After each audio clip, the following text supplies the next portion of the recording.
Shalom, shalom. It's a delight to be here with Dyonna Ginsburg today, who is the CEO of OLAM. Prior to OLAM, Dyonna served as Director of Education and Service Learning at the Jewish Agency, Executive Director of Bema'aglei Tzedek, an Israeli social change NGO, and co-founder of Siach, a global network of Jewish social justice and environmental professionals. A frequent lecturer, Dyonna was named one of Israel's 50 most inspiring women by Nashim magazine in 2015. Dyonna was awarded the Simon Rockower Award for Excellence in Jewish Journalism by the American Jewish Press Association, the Schusterman Fellowship, and the World Council of Jewish Communal Services TED Comet Exemplar Award for outstanding leadership in strengthening the Jewish people. She sits on various advisory boards. She has a BA in International Relations from Columbia University and an MA in Jewish Education from Hebrew University. And Dyonna Ginsburg is a former OLAM Tzedek board member and one of my heroes who blends her Torah and observance and Yiddishkeit so deeply with a real sense of justice and ethics in the world. So, Dyonna, thank you for taking a little time to talk today.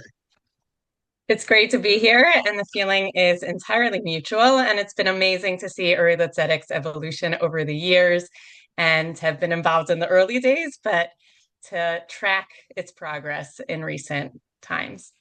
Thank you. Thank you so much. So, tell us about what OLAM does and why this is such an important mission for you. OLAM has been around for 10 years, and we are a network of Jewish and/or Israeli individuals and organizations that work in the fields of international development, humanitarian aid, and global volunteering.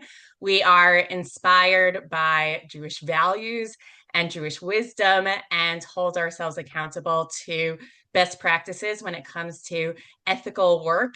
And what we do is mobilize Jewish leaders, organizations, and practitioners to act and serve on behalf of the world's most vulnerable people. There are two parts to our work.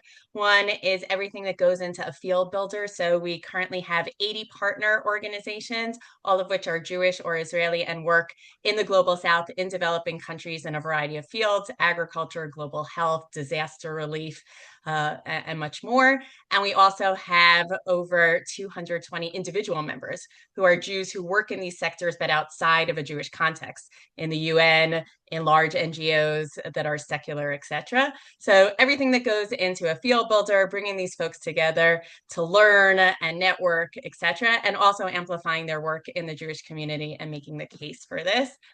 I care deeply about this work because at its very heart, what OLAM is trying to do is put global issues on the Jewish radar screen. And if you look at the overarching arc of Jewish history, it's really the very first time that we have the power and privilege to exercise our values on a global stage.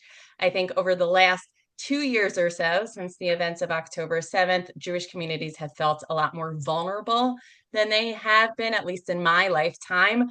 But from OLAM's perspective, we think that it is more important than ever to build bridges and be in deep relationship with communities around the world and figure out ways to continue to live our values, both locally but also globally.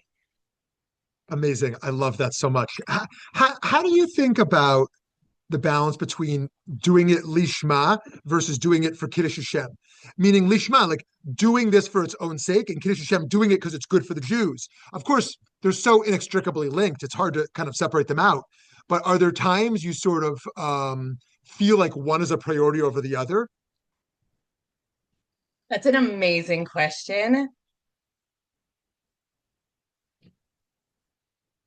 I think fundamentally, we do this work because this is what the Torah calls upon us to do. But I also think that it has very positive secondary outcomes in terms of building relationships that are critical for the Jews, in terms of having Jews be around global tables for issues that we're not immune from. So in recent years, if you think about the global pandemic or the climate crisis, these are issues that impact the Jewish community as well. So you can see that from a place of self-interest or a place of values. So I think fundamentally the work is lishma, but there is a Kiddush Hashem aspect to it that you can't extricate easily from it. Yeah, yeah, I love that. So yeah, that resonates for me in how we've thought about Orthodox social justice work, Jewish social justice work in America over the last 2 years. Because some people said, "Oh, look, a bunch of our partners turns out they're not good friends to the Jews." And so, like, why are we serving anyone in America? Like, it's all just anti-Semites, or things like things you hear people say like this. And I said, like, if we only cared about social justice because we thought it was about reciprocity, we never cared in the first place. Like, we cared because it's Torah. Yes, it's good if people like us back and want to help us also, but like that was never the primary reason to live Torah, was that so people like us. It's helpful when that it leads to that. So I appreciate that, and in a bunch of our work, we make sure to put, like, humanitarian work, put our Jewish name on it. That's important to us. But again, it does remain secondary, although crucial. So if OLAM was just totally wildly successful in the next 5, 10 years, like 2030, 2035, what kind of scale or influence or transformation would you hope to see in the next iteration? So I'll take a step back first and just say that we're in a moment of tremendous flux. The ongoing and long-term impact of the war in Israel on our network is tremendous. A lot of our partners have lost funding from Jewish philanthropy because Jewish philanthropy has moved to work in Israel, which we care deeply about, or to combating anti-Semitism. And we've seen non-Jewish philanthropy move away from Jewish and Israeli organizations doing this sacred work around the world. So we have that coupled with federal funding cuts in the US government and in governments around the world for humanitarian aid. So we are in the thick of a challenging moment where I would say the Jewish community has turned inward and governments around the world have turned inward. And for many of our partners and network members, this is a perfect storm. So it is hard to predict where we'll be in half a year from now, let alone, 5 years from now.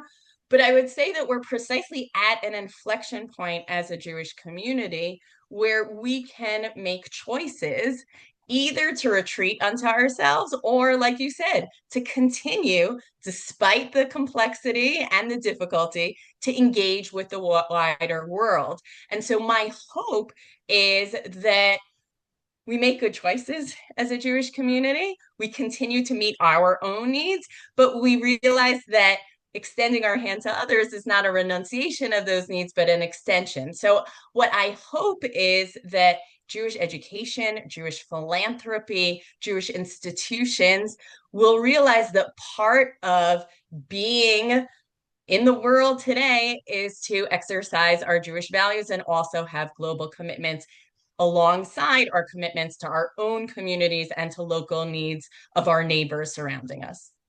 Great, great. Since you touched on the cuts, I just want, because I think a lot of people don't appreciate the impact. Can you share a little bit about your understanding of how vulnerable people in the global south are impacted by these cuts of USAID and the like? There's been tremendous impact, and this has been documented. There's a lot of research that's been done over the last half year or so, in which lives have been lost, vulnerable communities have been at risk, communities have not received life-saving medicine or health care. It's had a huge domino effect. I would say at the same time, there are opportunities that have arisen and entities that are trying to fill those gaps, but the gaps are huge. What I see up close is the impact on some of our partner organizations. Among our largest partner organizations, they had to do mass layoffs and close offices around the world. I'll give one example of a particular Israeli entity that was really unique insofar as its CEO was unfortunately taken captive on October 7th. The organization, despite all odds, was able to continue doing good work for the last 2 years, but they were funded largely by US government funding, which was cut. And so they now just had to close their doors. So, despite the fact that they were able to Oh my do this, gosh. and thankfully their CEO did return and she is back in Israel with her family. but the organization suffered from both of these major cataclysmic events. And you know, it's really tragic on the organizational level, but this is an organization that was helping smallholder farmers in East Africa. And so the trickle down effect to the vulnerable communities who were reliant on this organization is tremendous. Wow. Wow. It's been a really intense last 2 years, to say the least. Certainly the most intense 2 years in my life, at least from a societal perspective, beyond the personal. Being Jewish and being Israeli, how do you negotiate the tension between Jewish peoplehood responsibilities, Israel, Jewish continuity, anti-Semitism, and universal global obligations? I think I personally come at this from a slightly different place than a lot in the many people in the Jewish social justice community. My universalism is a direct outgrowth of my particularism, not the reverse. I grew up in a very strongly Jewish and Zionist family, and it was very clear to me early on that Jewish communal needs were a top priority. But I also grew up in a family that rolled up its sleeves and tried to make a difference in partnership with our neighbors on a variety of social justice issues. But I would say it was only when I moved to Israel right after college that I really started asking myself universal questions. What was the responsibility of a Jewish state to non-Jews living in its midst? And what was the responsibility of a Jewish state as part of the rest of humanity and world nations? And so for me, my journey was really starting from a place of particularism and moving from a place to a place of universalism. I think the way that I navigate it myself is, for me, it's not a zero-sum game. I think we tend to think of things in binaries, but there are ways that we can be doing things that are meeting Jewish needs and also with an eye to supporting our neighbors or vulnerable communities around the world. And it doesn't have to be an either or. I would also just say one of the things that was most amazing to me about OLAM's own network of partners, et cetera, is a lot of people had maybe had an implicit criticism that these are rootless cosmopolitans. They don't care about Jewish needs or local needs in Israel. They're globe-trotting. But it was very clear after October 7th that they were able to utilize global knowledge, tweak it to an Israeli context to meet the needs of those who were most impacted by the attacks. And so I think there can actually be a virtuous cycle Mm-hmm. where working on local needs can help, if done properly, cultivate empathy for other communities facing vulnerabilities. Then working on global issues can also cultivate a sense of empathy and a skill set that Mm-hmm. can then be brought back at home. I don't think it's the zero-sum game that people try to make it out to be. Yeah, I totally agreed. And but in the case when there is a conflict between the universal and the particular for you, like how do you think through that ethic?